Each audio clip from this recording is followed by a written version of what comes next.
میرا جینا میرا مرنا الہی تیری خاطر ہو۔ بسم اللہ الرحمن الرحیم، الحمدللہ رب العالمین والصلاة والسلام علی سید الانبیاء والمرسلین وعلی آلہ وصحبہ اجمعین، اما بعد فاعوذ باللہ من الشیطان الرجیم، بسم اللہ الرحمن الرحیم۔ کل نفس ذائقۃ الموت، صدق اللہ مولانا العظیم۔ محترم ناظرین، حقیقت یہ ہے کہ موت ایک ایسی سچائی اور ایک ایسی حقیقت ہے جس سے کوئی بھی انسان انکار نہیں کر سکتا اور کسی بھی جاندار کو اس سے مفر نہیں، اس لیے کہ اللہ سبحانہ و تعالی نے فرمایا کل نفس ذائقۃ الموت، ہر جاندار کو، ہر ذی روح کو موت کا مزہ چکھنا ہے۔ یہ جو دن چل رہے ہیں، دنوں رات کسی نہ کسی بڑے عالم، کسی علمی اور دینی شخصیت کے انتقال کی مستقل خبریں موصول ہو رہی ہیں۔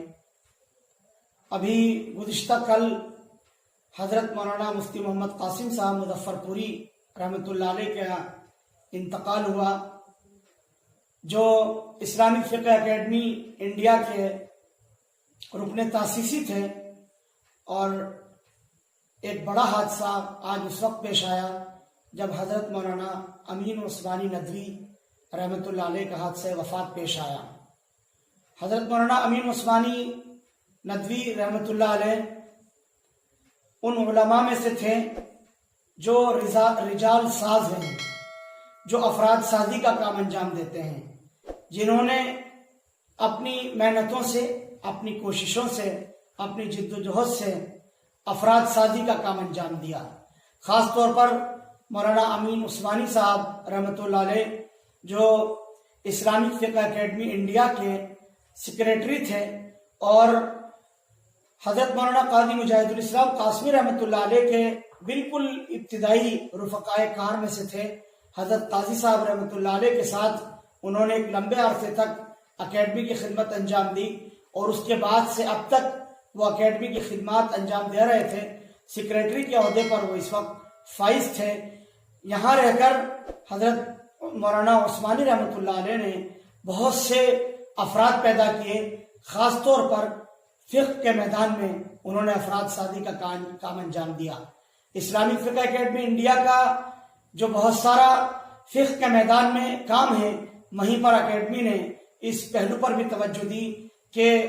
فضلائے مدارس جو بھی نوجوان ہیں ان کی تربیت کی جائے فقہ کے میدان میں۔ چنانچہ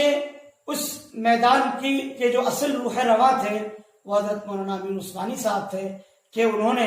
ایسے افراد تیار کیے کہ جو آج اسلامی فقہ اکیڈمی کے پلیٹ فارم سے فقہ کی خدمات انجام دے رہے ہیں۔ مولانا امین عثمانی صاحب کا ذہن بڑا اخاذ تھا اس معاملے میں کہ جدید مسائل، جہاں بھی پورے ملک میں جس نوعیت کے بھی مسائل پیدا ہو رہے ہیں، اس کے لیے وہ جد و جہد کرتے تھے، کوششیں کرتے تھے، اور جدید موضوعات پر کس طرح سے بحث کی جائے، اس کے کیا گوشے ہو سکتے ہیں، کہ اس موضوع کے کن کن پہلوؤں پر بحثیں ہونی چاہیے، اس کے لیے وہ فکریں کیا کرتے تھے، اور جو علمی مباحث ہیں ان کو وہ تیار کیا کرتے تھے، تاکہ فضلائے مدارس، نوجوان فضلائے مدارس ان موضوعات پر بحث کر سکیں، ان پر گفتگو کر سکیں، ان پر مواد اکٹھا کر سکیں، اور پھر جب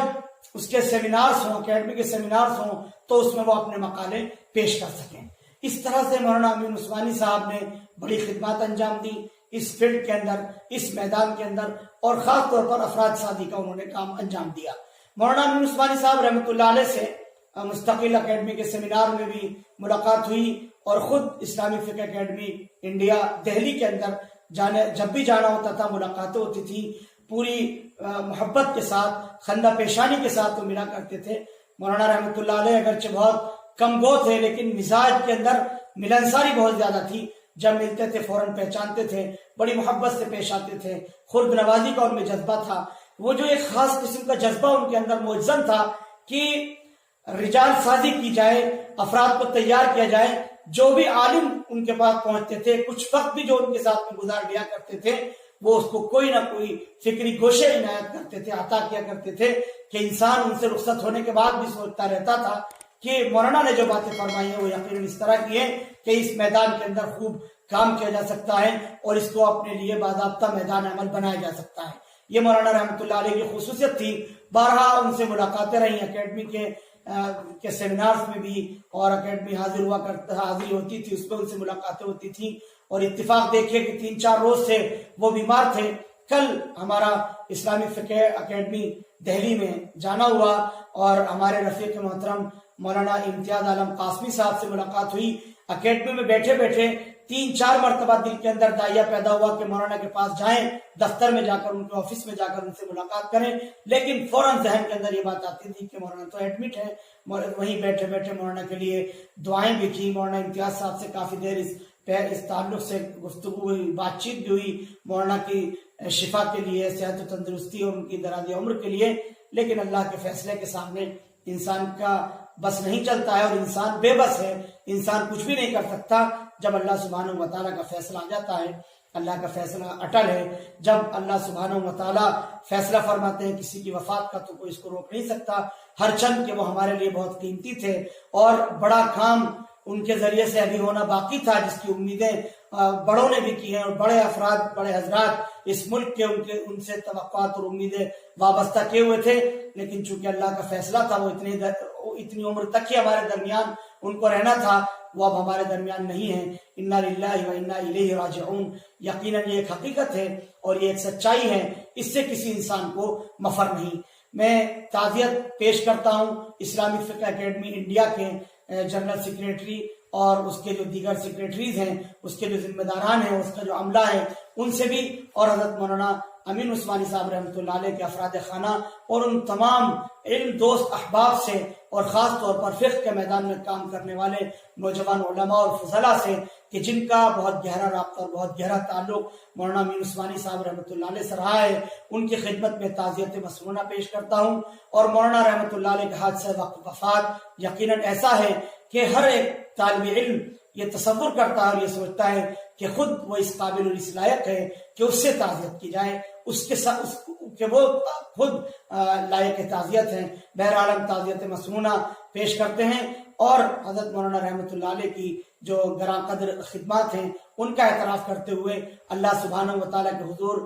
دعا گو ہیں کہ اللہ سبحانہ و تعالیٰ اپنی شان ان کی خدمات کا اجر عطا فرمائیں، اور جو ان کے وابستگان ہیں ان سے ہم درخواست کرتے ہیں کہ حضرت مولانا رحمۃ اللہ علیہ کے لیے ایصال ثواب کریں کہ اللہ سبحانہ و تعالیٰ ان کے درجات بلند فرمائے اور اپنی شان ان کو اجر عطا فرمائے۔ آمین وآخر دعوانا ان الحمدللہ رب العالمین۔ Thank you for watching Mufti Ashik Pulati.